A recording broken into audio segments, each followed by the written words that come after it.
Hello, everyone, and welcome back to another episode of Acupuncture is My Life.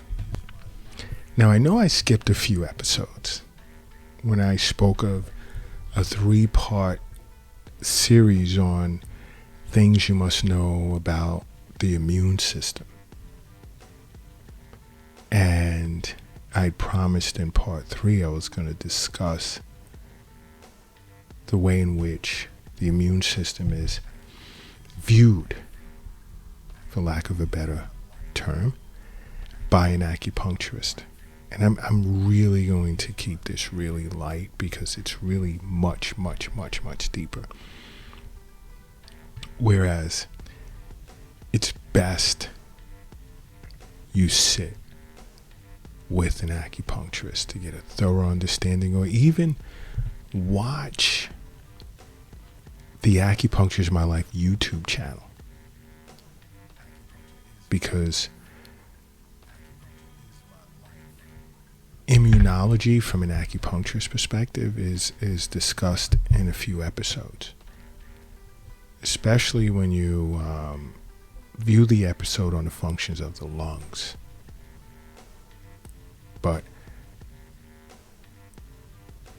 the immune system, what protects the body to an acupuncturist, as an acupuncturist understands, is defensive chi. Now, we have different types of chi that's derived from the chi that's extracted from foods by the spleen and the stomach. But now, of this chi, the more coarse, thicker, rougher, coarser form of chi is considered defensive chi. And it's kind of similar to what you would look at in Western medicine as innate immunity. Now, defensive chi tends to flow on the outer layers of the body, and it's sort of like yang in nature. So that means it's very active. It's constantly moving and protecting. Okay? And this is a type of chi that we receive from, as I stated, the foods that enter the stomach and spleen and is digested. Now, the more finer parts, the nutritive parts, the parts that we keep, is sent up to the lungs.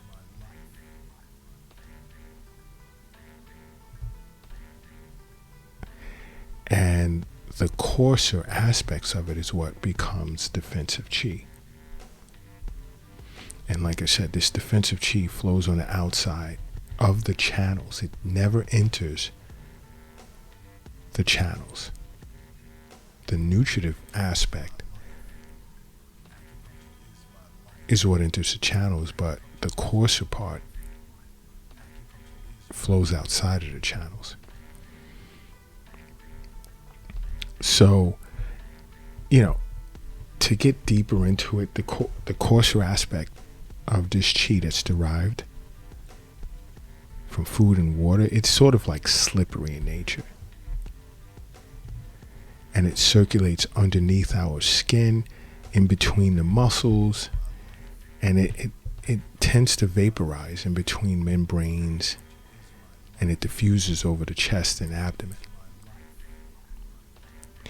Now, the main function of defensive chi is to protect the body from being affected by exterior pathogenic factors. The main one being wind, because wind can carry like all types of viruses and bacteria and things with it. But exterior pathogenic factors such as wind, cold, heat, and dampness. So defensive chi basically protects us from whatever's on the outside.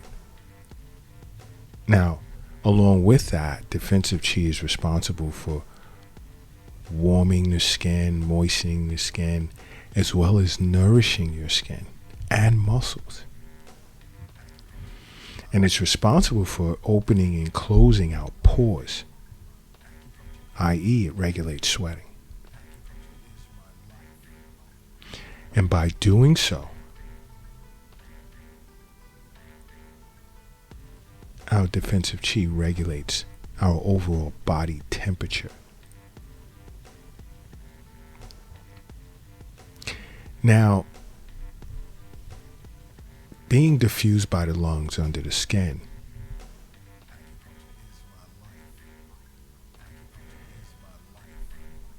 defensive chi does all of what I just stated, but what regulates the circulation of defensive chi to the skin, as well as the opening and closing of the pores, are the lungs, so that when a person, the chi of a person's lungs are weak, they become prone to like colds and different types of viruses, because the common cold is considered a virus along with the flu and other types of viruses. So if you ever notice like you experiencing shortness of breath and frequent coughing, wheezing, that you have a weakness of lung chi. So now your defensive chi, because the lungs govern defensive chi, your defensive chi cannot protect you as well. Now let me give you an example. Let's say if you're affected by a wind cold type of pathogen.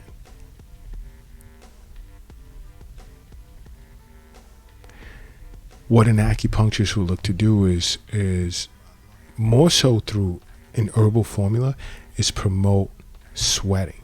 Why? Because when cold sort of like clogs, obstructs your pores, it affects the circulation of defensive chi on the skin and muscles, blocking the pores and interfering with the diffusing function of the lungs. Remember, the lungs are what govern defensive chi. So when you restore this diffusing function and you promote sweating, guess what? The pores become unblocked, and this pathogen comes out through the sweat. So that's the way in which an acupuncturist would treat a person whose defensive chi is deficient. Again, because deficiency of defensive chi causes a weakness of your body's defense systems against exterior pathogenic factors.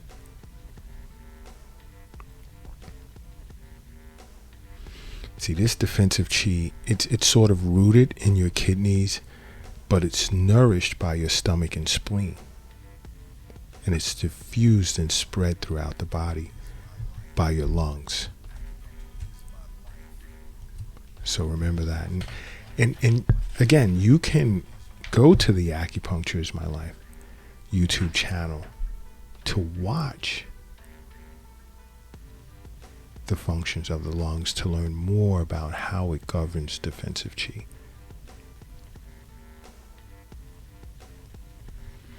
Okay? But a weakening or deficiency of this type of chi, defensive chi,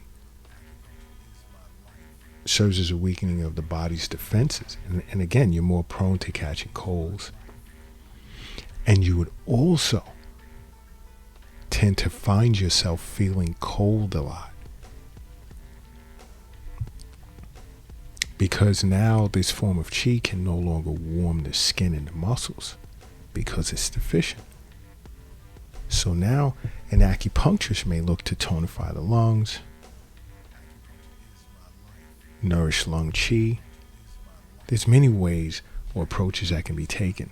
I can't tell you anything for absolute, simply because everyone's constitution is different and their bodies are affected in different ways. So you'd have to sit with an acupuncturist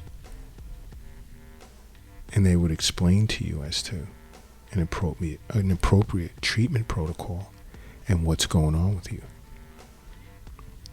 I just wanted to just touch on things with regard to how perhaps even innate immunity is seen from the eyes of an acupuncturist. And understand something, defensive chi, it circulates 50 times in 24 hours throughout the body. On average, 25 times during the day and 25 times at night. And during the day, defensive chi tends to circulate on the exterior of the body, whereas at night it circulates inside of the yin organs, those organs being the lungs, the spleen, the heart, the kidneys, the pericardium, and the liver.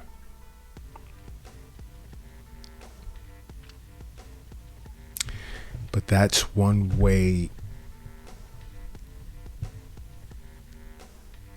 you can get to understand how the body is protected through the eyes of an acupuncturist. It's much deeper than that, though. It's much, much deeper, and this is why I always say, sit with an acupuncturist, because it's not just about resolving or treating certain disorders or dietary habits, but learning your body systems, the different levels when something is wrong, because knowledge is power, and the more you know, the better off you are. But this is just a little note to throw at you to help you understand how an acupuncturist may treat you when it comes to having been exposed to an exterior pathogenic factor, and it's affected the body, and it's causing symptoms such as aversion to cold, sore throat, shortness of breath, yellow nasal discharge, all being the symptoms that are similar to having been affected by a virus or even a bacterial infection. Because external pathogenic factors have to get past the skin and into the muscle layer before an individual can present with symptoms of an infection. Everything is tied to the strength of your defensive chi and also your nutritive chi. But I'm sticking with the defensive chi, which is considered or called wei chi, because wei means to defend, to protect.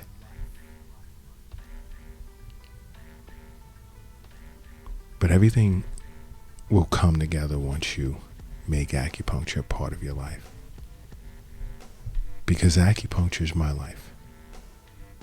What's yours?